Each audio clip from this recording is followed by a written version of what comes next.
Good afternoon and welcome to this celebration of the life of Mary Louise Hancock. When most of us parted company at her 95th birthday celebration a couple of years ago, I proclaimed that our next gathering would be for her 100th in the Rose Garden. And what happened? This celebration will go on forever in conversation and song. It's a little different from roasting her when she's behind me poking her crutch in the rear end or saying, "Hurry up, that's enough." So don't expect what we've had at all those birthday parties gone by. For some reason this week I've been recalling the scene at the memorial service for Jean Hennessy in Hanover some years ago. And Mary Louise was to speak at that, and when they wheeled her up to the front and handed her the microphone, she spoke right into it and said, "I loved Jean Hennessy," and paused. And then she said, "I loved Jean Hennessy." And that has stayed with me. It was so profound. As you know, there were accolades for Jean, as there are for Mary Louise, for the life and accomplishments. But the root for Mary Louise was that deep friendship and love. And so I want to testify today and say, I loved Mary Louise Hancock. I still do. And the best part is I know that she loved me. What more could I ask? You don't have to raise your hand right now, but I'm not the only one in this room who can testify to that and feel that deep personal love. For all the teasing, roasting, name-calling, I think she called me a horse's ass more than she called me by my name, Susan, and a dub, and a fat ass in the can, you know. I'd say, look who's talking. But I knew that that surrounded the deep core of love. So in remembering how tenderly, really, how faithfully, how unconditionally she loved people and creatures, I'll read one of her favorite Emily Dickinson poems that she recited often in my presence. "If I can stop one heart from breaking, I shall not live in vain. If I can ease one life the aching or cool one pain, or help one fainting robin unto his nest again, I shall not live in vain." Now I welcome Debbie Butler and her sons, Ben and Alex.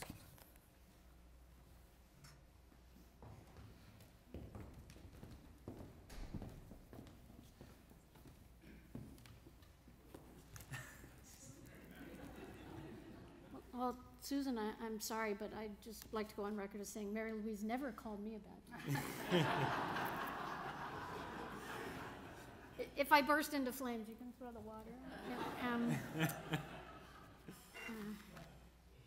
So lucky for you, when I get nervous, I talk fast. So I'm going to read a lovely, lovely letter from Hillary Rodham Clinton.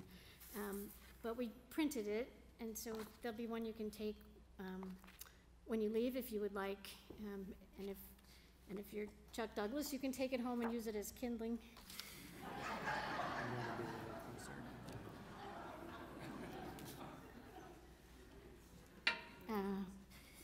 Dear friends, it is with a heavy heart I send greetings to all those gathered today to honor and celebrate the legendary life of my longtime friend and advisor, Mary Louise Hancock, the undisputed grande dame of New Hampshire politics. Bill and I first met Mary Louise during the 1992 primary campaign.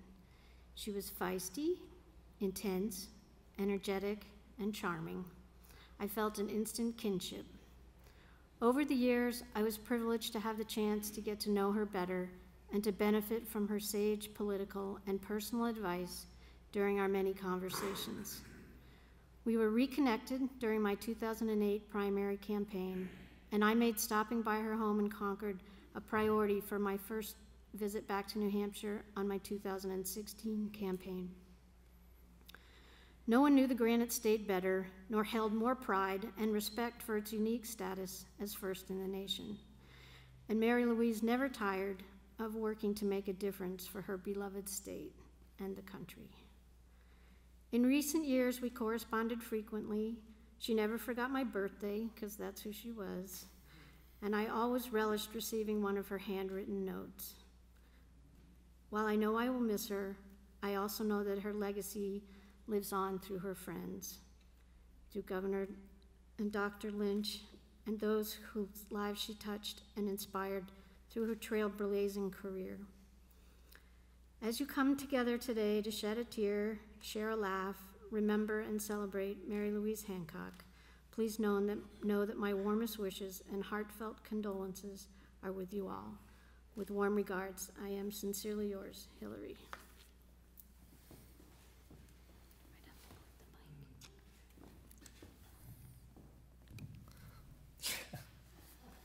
Luckily, I'm a little bit taller.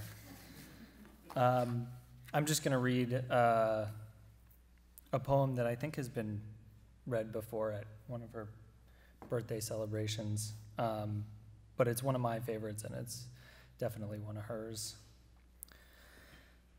Hope. Hope is the thing with feathers that perches in the soul and sings the tune without the words and never stops at all. And sweetest in the gale is heard, and sore must be the storm that could abash the little bird that kept so many warm. I've heard it in the chillest land and on the strangest sea, and never in extremity it asked a thing of me.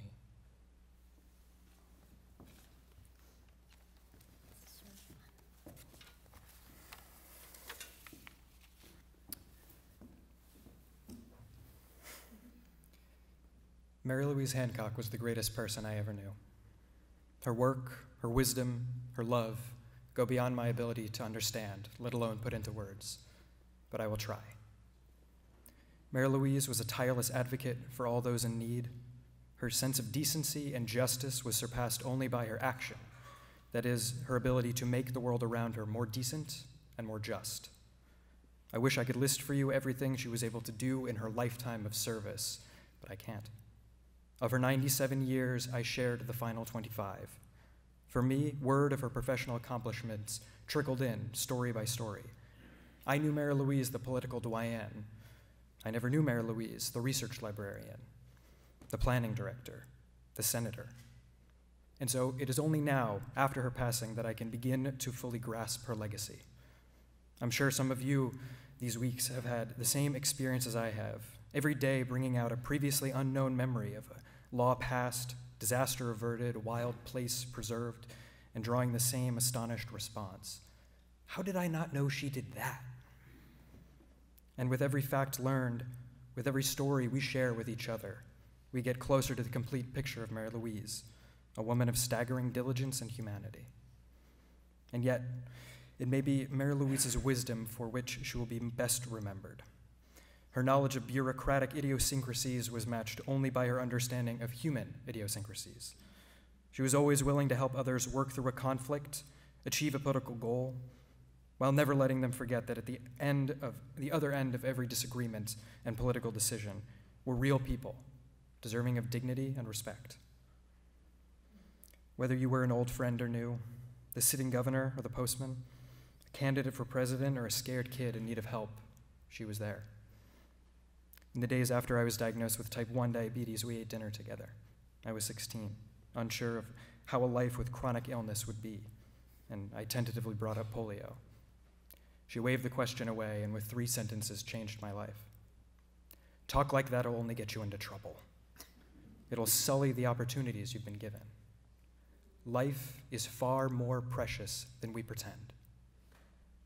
I think of those words often, and they will not let me forget what a gift this life is, challenges and all. I was blessed to have known Mary Louise Hancock and extraordinarily lucky to have loved and been loved by her. She was my friend and my second parent. She helped to shape who I am today, her care and criticism both. I felt her love most deeply, though, when I sensed her estimation of me had surpassed my own. Throughout my life, she believed in me in ways that I could not. I was simply not capable of myself. And in so doing, she helped bring that better person to fruition.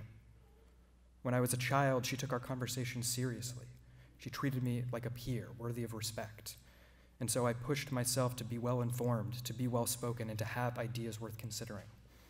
When I was a teenager and still grappling with changes to my health, she had no reservations in informing me that I could and I would handle it.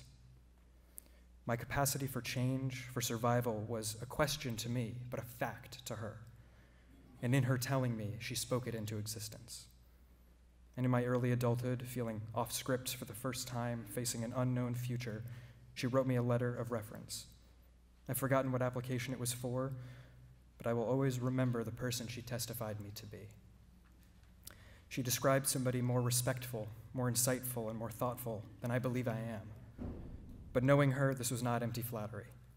In all her opinions, especially those on somebody's personal character, Mary Louise Hancock was not wrong. Just ask her.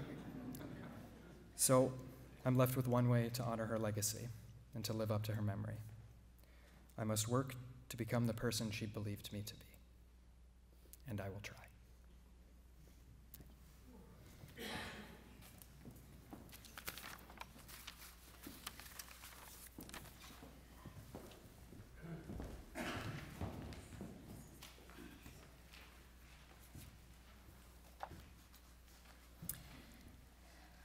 You may have observed from the program that we've rounded up the usual suspects for this gathering, that is, those who have been at the numerous birthday parties for Mary Louise. And it wasn't our idea. She gave the orders for the program today and who should participate. She's still giving orders. Many's the evening that Helen and Bob McGlashan and their friends who sing were in her living room, regaling with song, hymns, any kind of songs, and she would say, I want that at my funeral. I want that at my funeral. If we had them all, we'd be here till Christmas, but we narrowed it down to 2, and I want to invite Helen to come and lead us in the old rugged cross. We won't say much about the theology behind it, but we don't have time. She liked the harmony, and do what you can with it, Helen. Verse 1 and verse 4, and Mike and Carol is going to play the refrain so we get the sense of the kid. And we're going to sing, stand please, and we're going to sing Love.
Thank you, Helen.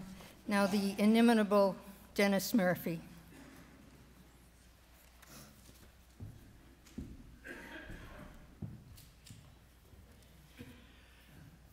Well, this is our last command performance from Mary Louise. She's been telling me what to do for 50 years. Mary Louise graduated from UNH the year I was born, 1942. The year I graduated from UNH is the year I met Mary Louise. And that began what became a lifelong friendship. And Mary Louise sort of collected young people. In the 1960s, when she ran the state planning project, there were a number of young people who worked for her during their college summertime. When she was state planning director, there was a huge number of young and bright planners that passed through her office, and she just encouraged every one of them to become the best person they could, and she convinced them that being dedicated to public service was a very, very honorable occupation.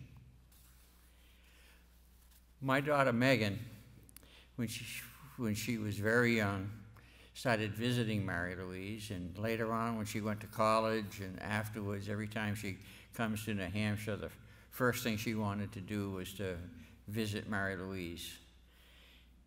And when I called her this week to tell her of Mary Louise's passing, she remembered two things right off. One is that when she was a little girl, Mary Louise gave her a bottle of Lily of the Valley perfume. And she kept that bottle for decades. The other thing that my daughter Meg remembered, and as Ben said, that she talked to her as if she were an adult. She would have a serious conversation. She didn't talk down to kids. She talked very seriously with them. And I think that encouraged the kids to think and to become conversationalists themselves. Mary Louise also loved cats. And any cat that Mary Louise had lived very well. I can remember there being filet mignon in the refrigerator, cut up in small pieces for her cat, fresh salmon. I kept telling Mary Louise that in my next life I wanted to come back as her cat. One of her favorite cats was a cat named Gracie. She sort of inherited Gracie when her dear, dear friend Alice Cosgrove died. And Gracie had some digestive problems, shall we say. And often I would walk into Mary Louise's house and Mary Louise would say, "Dennis, I am so glad to see you." And I just say, "Okay, Mary Louise, where did Gracie throw up this time?" Mary Louise was not what you'd call an abstemious wasp. I mean, she liked her gin on the breezeway in the summertime and whiskey in the winter. And Mary Louise and I being Irish and she having her history in the British Isles, we had these long debates about important issues such as whether whiskey should be peated or not. One day, Mary Louise and I were having dinner and just a few touches of gin, a few wee drams of the water of life, and she fell in her kitchen and dislocated her left shoulder and had to go to the hospital. The EMTs come and carry her off to the hospital. We get to the hospital. She looks at the emergency room physician very seriously and says, "Dennis pushed me."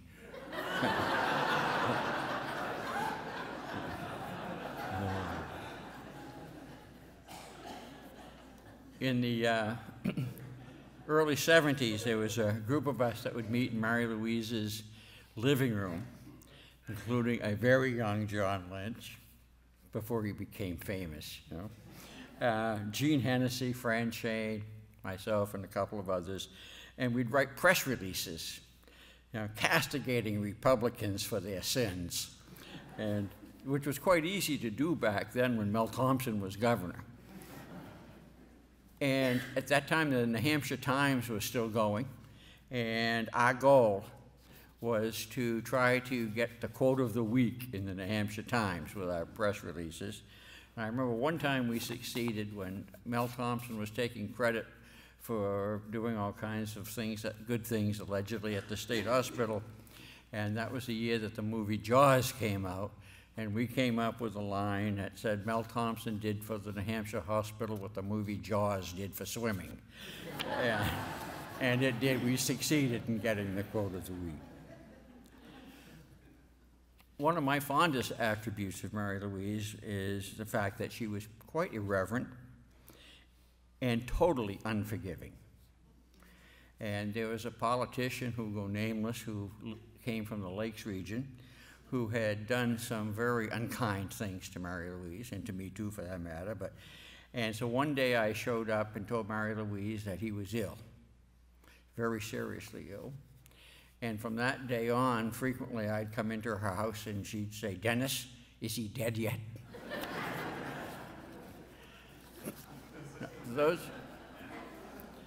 Those of us who have known Mary Louise for a long time, I am sure, have a collection of letters we've kept from her.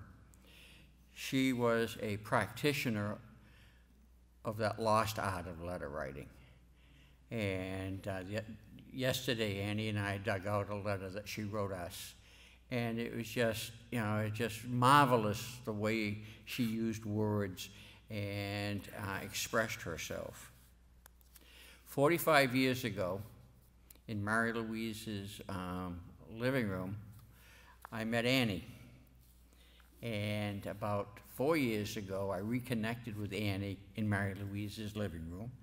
And this week we'll be celebrating our 3rd wedding anniversary. So every morning I have reason to remember, when I get out of bed, I have reason to remember Mary Louise.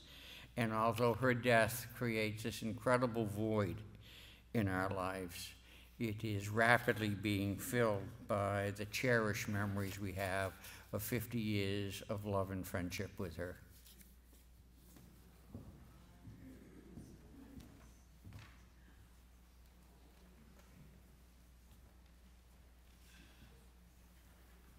Thank you, Dennis. Bob Fortier is a relative, right? Well, then you can come too.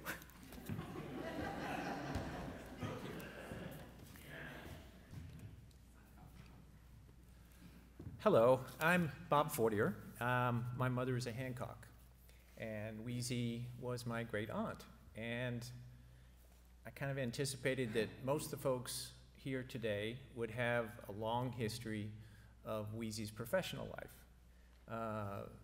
The family has a very different picture of Wheezy, and I just wanted to share a few recollections over my life, give you a better picture of Mary Louise. I'm sure you'll find it's consistent with Mary Louise, but another aspect that is kind of interesting.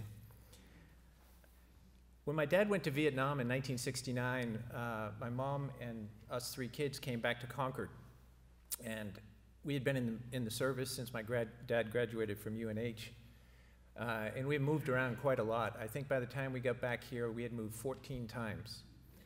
So with Dad off to Vietnam, we spent a lot of time with the family, which was a new thing, and it was really exciting. It was neat having family around. We lived right downtown Concord. We're about 8 blocks from Mary Louise, so we visited quite frequently. In fact, my mom would tell me, shut off the cartoons on Saturday morning, go out and play, and I figured out that I could be at Wheezy's house in about 8 minutes on my bike, and Wheezy had a television, and Wheezy always had cookies, and Wheezy had no rules. So sleepovers at Wheezy's were a treat. Anything you wanted to watch, as late as you wanted to stay up.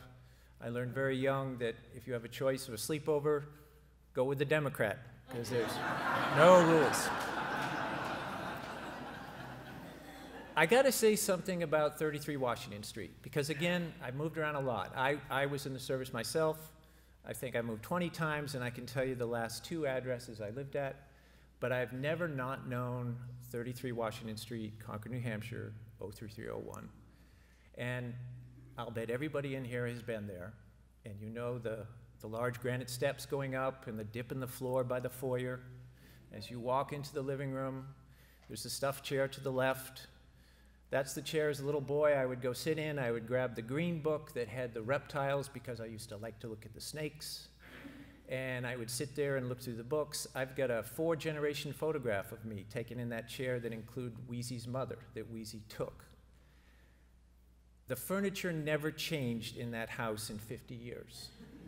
It just didn't. It's the same way. There were a few things that changed. There used to be a little container of unfiltered industrial-grade cigarettes on the table in front of the sofa. And that's where I pilfered, smoked my very first and last cigarette when I was a little boy.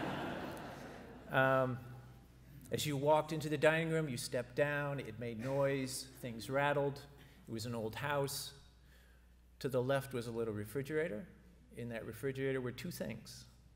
There was ginger ale and there was Moxie. It's true, Wheezy has always had Moxie. And yes. Jonathan, did you stick something else in that refrigerator? Yeah, okay. I would tell you a few things, little stories that occurred to me. First of all, Wheezy played favorites, which is something most good parents don't do. Wheezy played favorites. I was not her favorite. My younger sister, Amanda, was her favorite.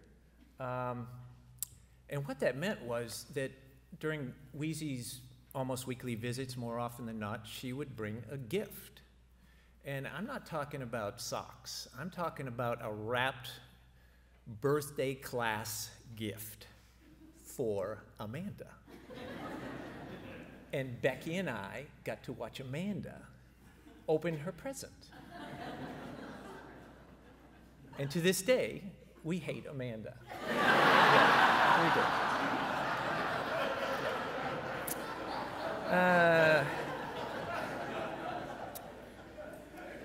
When I was a junior in high school, Wheezy said to me, "Bobby," she called me Bobby. By the way, we call her Wheezy because when my mom was a little girl, they couldn't pronounce Mary Louise, so she became Wheezy. She said, "Bobby, I think you ought to apply to the military academy." And my response was, "Okay, Wheezy," because that's what you said to Wheezy. Now, just be clear, if Wheezy lent you a book, you read the book. If you owed Wheezy a thank you note, you wrote the thank you note. So when I heard her say, "Bobby, you ought to apply to the military academy," I'm thinking, that's 2 years worth of aggravation. We better do it. So I did it. I didn't even really know what that entailed, but a year and a half later, I get a letter, and that's where I ended up going to school. It shaped my life, and it never would have happened except for Wheezy. She thought it was a good idea. It was a good idea. My senior year at the academy, I got engaged. And I told her a little bit about Wheezy, and the time came when they should meet, so I brought her back, and the 3 of us were in the living room, and Wheezy and I were playing cribbage. Again, there's just the 3 of us in the room. Halfway through the first game, Wheezy looks at me and says in a loud voice, "Bobby, don't marry him, just sleep with him."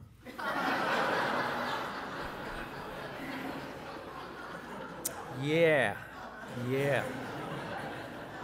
Okay. Cribbage was a big thing with us. It was a lot of fun. We had resounding games.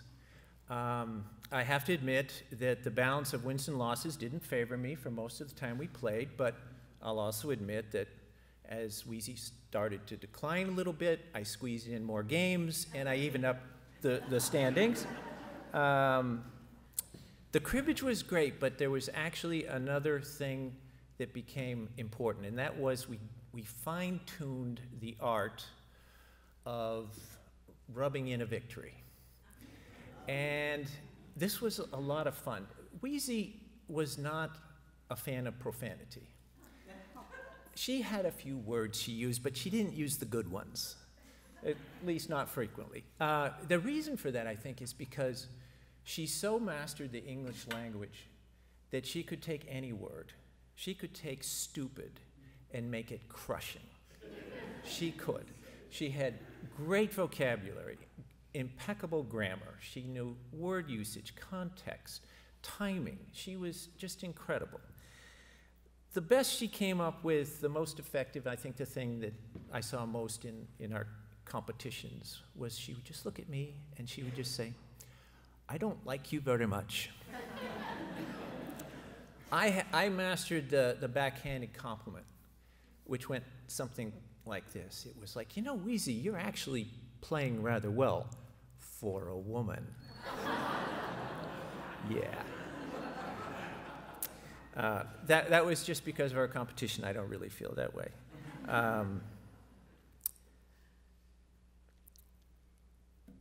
I asked her, I saw her 2 days before she died. And by the way, near the end, the ones doing the heavy lifting was not me. It's John Hancock was really helpful at the end. I got to come in and play cards a few times. So thank you to all the caregivers who were there at the end. It was as well scripted a departure from Earth as I can imagine. I saw her 2 days before she died, and she was very different. She was subdued. She was very calm. She was pale. She was weak. She was quiet. None of the things you normally associate with Mary Louise. But she was still Mary Louise, and I was close to her because she wasn't speaking very loud. I asked for permission to stroke her hair, if you can imagine. I mean, this is not Wheezy, but it was just wonderful. And I asked her a question. I said,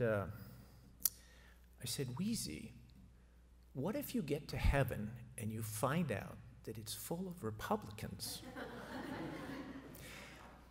And she looked at me like the thought never remotely occurred to her, of course.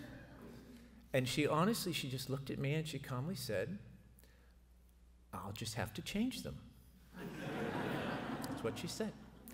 So that's Wheezy. And she's wonderful. Her life makes me happy. And I just wanted to share that. There's a family behind her that doesn't have all the professional stories, but she was part of a family that loved her very much. Thank you.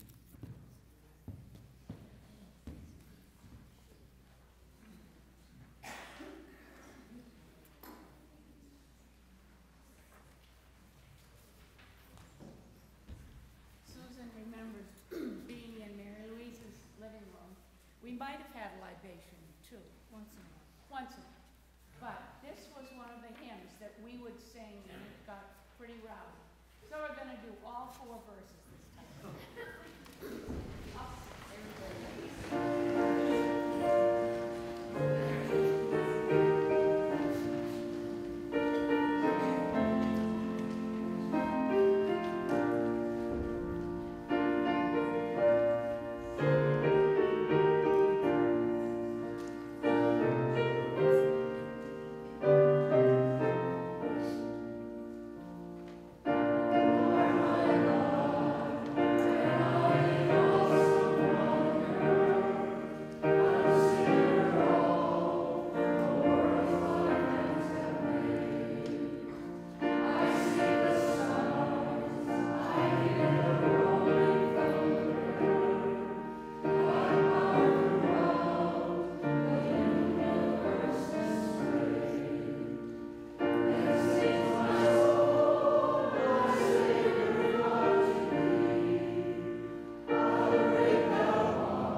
Mary Louise and I both said we're going to be taller in our next life.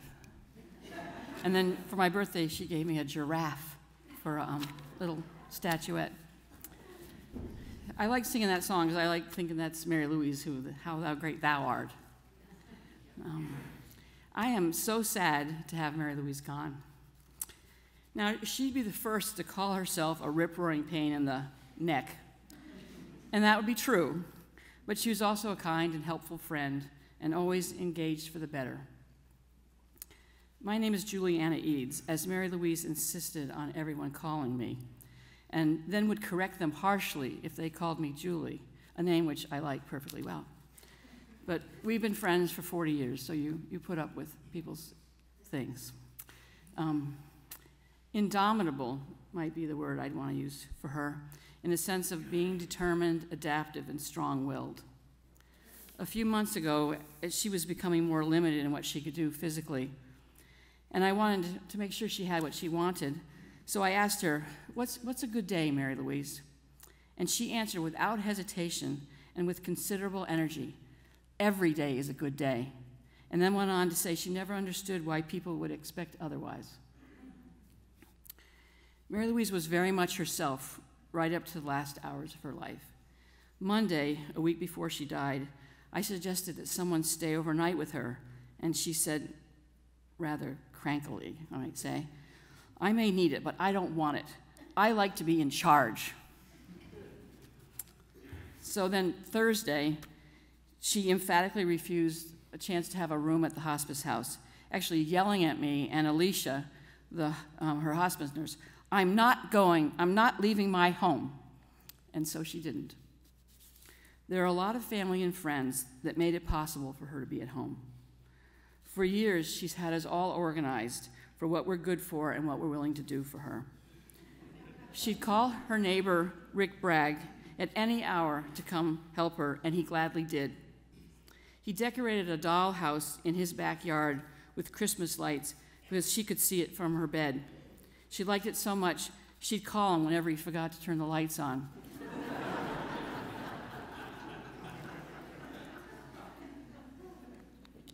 I'd like to give a shout out of thanks to all the LNAs, the licensed nurses' aides, who helped her. In particular, Lise Mediver, who volunteered for that first sleepover, took the risk to stay overnight with her that last Friday. Mary Louise thought the world of Lise, and so she only protested a little. She kept saying, you're not supposed to be here tomorrow. A special thanks to Maureen Luska, who worked for her for over a decade before doing the really unbelievable thing of moving to Texas. Maureen became a close friend while providing excellent care and adapting to all of Mary Louise's various needs and many demands, including to serve cookies and tea to presidential candidates. Mary Louise and Maureen had such good laughs together. It was really fun to be with them. I would just take one soapbox moment to say that LNAs are the unappreciated heart of home care and disability assistance. I find my attention weaving over to the elected officials in the room.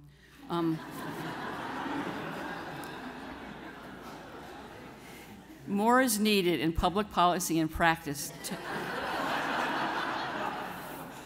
to improve how they are supported and compensated. But you already knew that.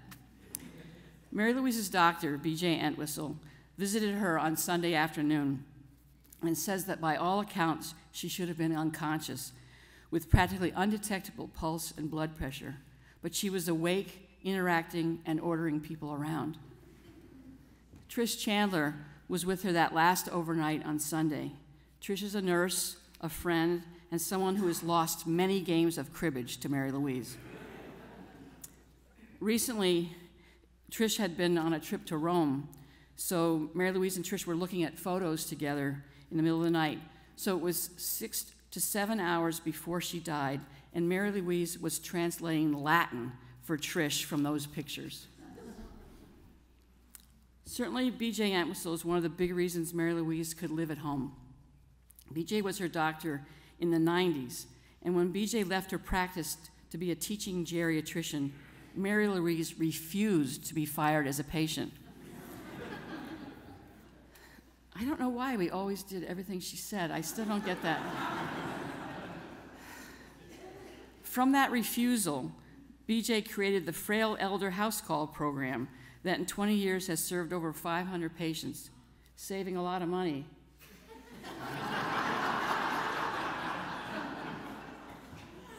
Preventing hospitalization and helping people stay in their homes.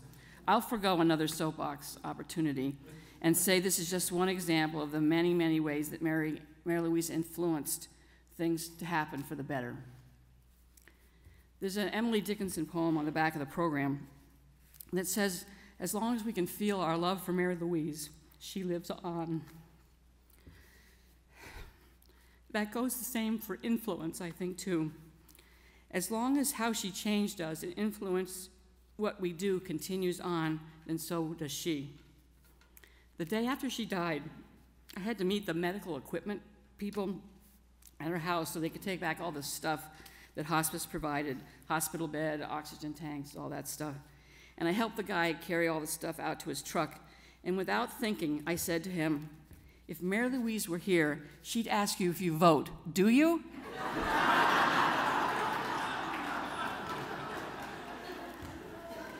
I have heard her discuss that with so many waitresses and vendors and other people, and here I was having that same conversation with him myself.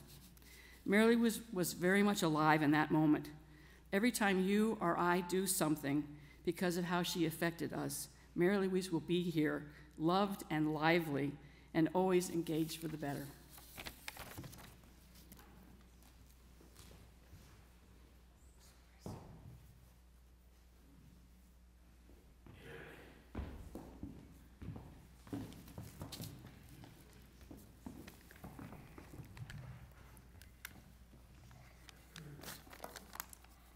Good afternoon.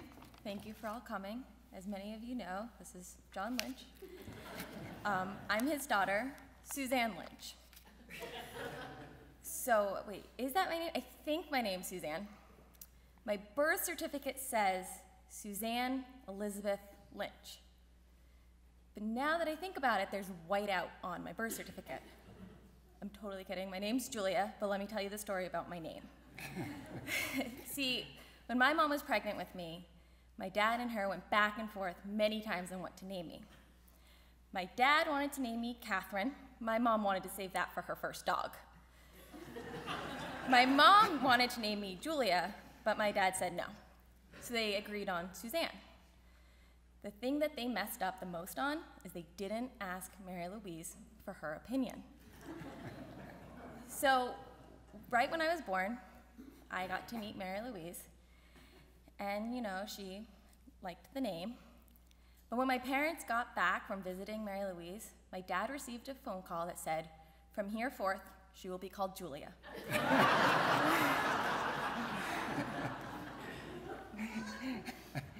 And that's a true story. Imagine Mary Louise naming our second daughter. Reflective of the control she exercised over all of us. So our favorite time of year is Christmas. And our favorite activity was going over and visiting Mary Louise Christmas Eve, generally Christmas Eve. I would get a tree and we'd drive over. I'd have a saw with me, so I'd cut the tree a couple of inches just to make sure it was fresh. She would have the stand all ready to go, bring the tree in. Debbie's family was there. Occasionally, Ken and Jackie Moulton stopped by. And I would put the tree in. Mary Louise was sitting right where she always sits, directing us. The tree inevitably ended up being a little bit crooked, but that was fine for Mary Louise. We'd get the tree up, and then Hayden, my son, and I would decorate it. Are you kidding me? We didn't even let you near the tree. The real story is then Alex and I decorated the tree. Well, Mary Louise sat there with her, what was it, Diet Coke? No, it was Scotch. Telling us exactly where to put the ornaments and how bright the light should be. In fact, the Friday before she passed, I was able to go visit her, and I brought her a little tree, and I sat there and I decorated it. It was very tiny, it was crooked, the ornaments were fine. She looked at it and she said, "That's nice, but where are the lights?" So I had to go find her some lights. And I dug around her closets and I put the lights on, and it was great. And I'm gonna call an audible here. And in memory of Mary Louise and our love for Christmas, I got an ornament for you that says, "When a cardinal appears, an angel is near." Oh, that's nice. So I had the pleasure of working on Mary Louise's campaign for state senate back in 1976. And I did some fundraising for her, and I called Joe Millamette and asked Joe Millamette for a campaign contribution in the ungodly amount of $50. Mary Louise was horrified that I asked somebody for $50. To her, that was an exorbitant amount of money. So it was after the Democratic National Convention, and I think this was at Manchester Memorial High School. Vice President nominee Walter Mondale was coming to address the group.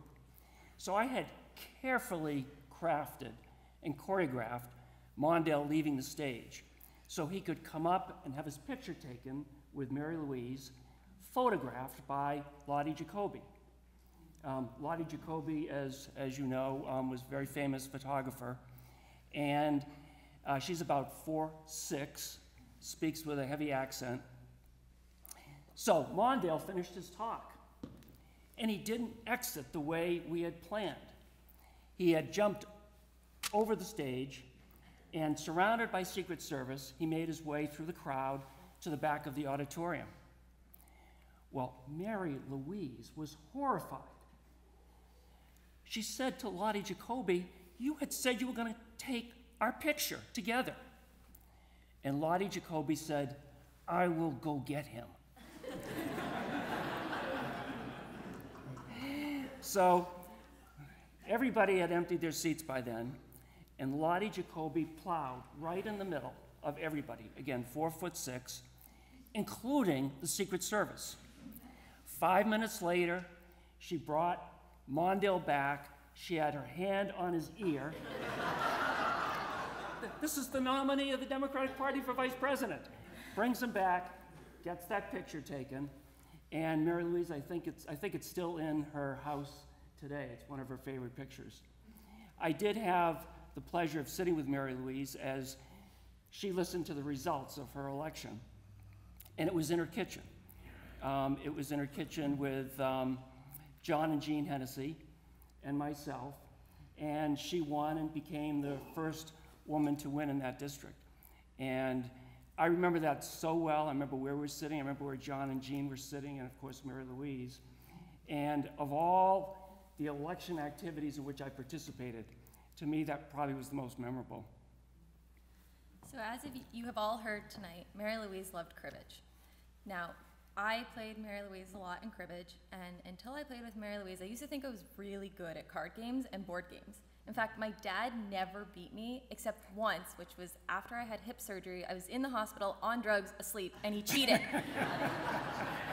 But I never beat Mary Louise. And she would trash talk me over cribbage from the time I was like 7. She would sit there and wiggle her fingers at me and tell me she's putting a curse on me, and I really think it worked. So I'll always remember her as the queen of cribbage. So we all received the letters that Mary Louise has sent to us, and I could never throw one of them away. I'm sure that's true for all of us. I don't know where they all are, but we kept every single one of them. And Mary Louise loved UNH, absolutely loved UNH. She was class secretary of her class for so many years, but there was one thing she hated about UNH, and she talked about it all the time and never got over it. UNH eliminated baseball, and she was furious about that. And I can't even imagine how many letters she wrote to the then president of UNH complaining about eliminating baseball at our flagship university. Mary Louise also loved watching tennis. She loved watching it on all the TVs in her house. There was this one day where my dad insisted on buying her a new TV, and she was like, "No, there's a tennis match on. I don't want a new TV right now." Ken Moulton promised it would only take 20 minutes to set up. 8 hours later, and a call to a millennial, my fiance, they had the TV set up, and Mary Louise was not happy that she missed that much tennis. She sat there for 8 hours, And it wasn't until she opened the scotch that we started making progress assembling the TV. That scotch went a long, long way. So Mary Louise didn't get mad at me often. But one time, she got furious. I would go over to her house the day after Thanksgiving every single year. It was a tradition. And I'd go to Murray's and get her a poinsettia and bring it to her house. And she had the table all ready for the poinsettia. One year, I made the mistake of calling Cobblestone and having Cobblestone deliver a poinsettia to Mary Louise. She called me and said, "John, you got to get over here right away. It's an emergency." "What's going on? Are you okay?" "You need to get over here right away." So I go over there, go in the door, and she was furious. She called me names worse than she ever called you, Susan. She said, "You should not have had a florist deliver a poinsettia. You should have done it yourself. That's part of our tradition." So, according to her instructions, I went to Murray's right away, delivered her a poinsettia, and she eventually got over her anger at me. So one of my favorite memories was, it was a summer day a few years ago, and I was outside with my fiance just enjoying the nice pool at my parents' house. And out of nowhere, we hear this little motorized noise. We're like, what is that? We're here by ourselves. Of course, it was Mary Louise coming in her scooter and welcoming herself to the backyard. She said, "I just decided I want to sit by a pool for a few hours." She then noticed that Brian was drinking something. He explained it was a rum punch, and she said she wanted one. So Brian went in, made her a rum punch, and he came out, and she was very upset. She goes, "Why do you have that dark stuff on the top of yours, and I don't have it on mine?" He explained it was an extra shot of rum and a floater, so she quickly took her glass, gave it to him, and stole his, and she was very content. She also enjoyed traveling around the state. She would go to women's lunches with my mom and Debbie, and they traveled all around, from Burdick's to Hanover to Wentworth by the Sea, and of course to Angelina's. And she always insisted on taking the back roads home. And you're right, the waitress at Angelina's, she would always ask, "Did you vote?" She asked that of everyone, and next time, Juliana, you go to Angelina's, make sure you ask Lucy if she voted, because that's the one who waited on us. So it's the 95th birthday party, and I was the last speaker. So I get up, and Mary Louise is right in front of me, as close as you are, Dennis. And before I opened my mouth, she said, "Now finish up and sit down."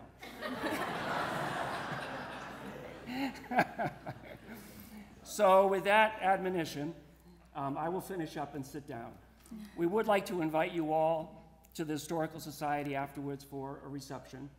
I think we may have more than just Diet Coke there.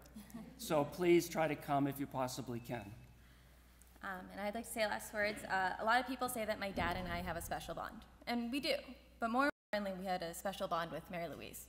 See, that Friday I visited her, she kept telling me how my dad was the best, how he was one of a kind and so special. At the same time, I heard her telling him about how I was really special. My dad and I looked at each other, and at the same time, we said, "No, Mary Louise, you're the best. You're the special. You'll always be a light on our Christmas tree, a star in the sky, and have a place in our heart." So my final story is the night before she died. She was drifting in and out of consciousness, and I thought she basically was not alert at all. So I'm leaving, I'm getting ready to go out to her bedroom door, and I say, "Mary Louise, I love you." And somehow she woke up, and she said, "You know, I really did name her Julia."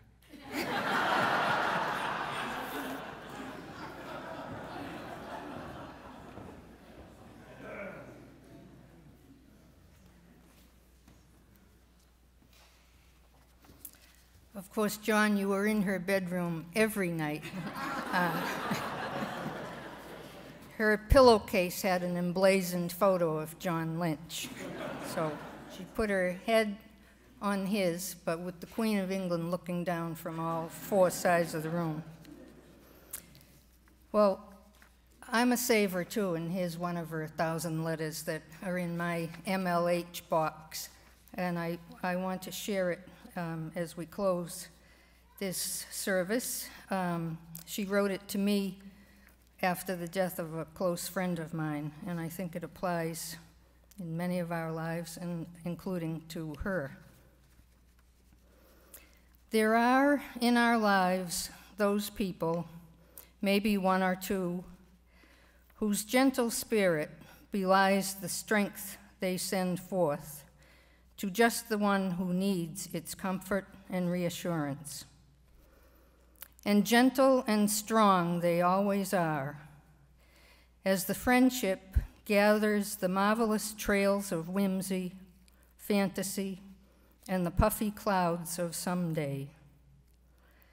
Somehow they seem to leave early, and though we think there is no sun without them, we find that the grace and power they exuded have become part of us, and we go on as we never thought we could. And the way does not have to be lonely, because there they are, in the notes of a song, and the eclipse of the moon, and the dew on the grass. The pain and then the numbness will pass, to be replaced with humorous conversations and sometimes sharp criticism of daily annoyances. The presence is always there, secure and precious and certain and yours. Love, Mary Louise. It's poetry. So I move that we continue those humorous conversations now at the reception, and maybe squeeze in some sharp criticism of daily annoyances, because we all have stories to share about her. Thank you for your love and affection for Mary Louise, your faithfulness, your presence here, and meet us at the, does everybody know how to get there? It's on the back of your program anyway, the address. Handicap accessible parking for about 3/4 of the crowd is in the back of the, okay. All right, thank you.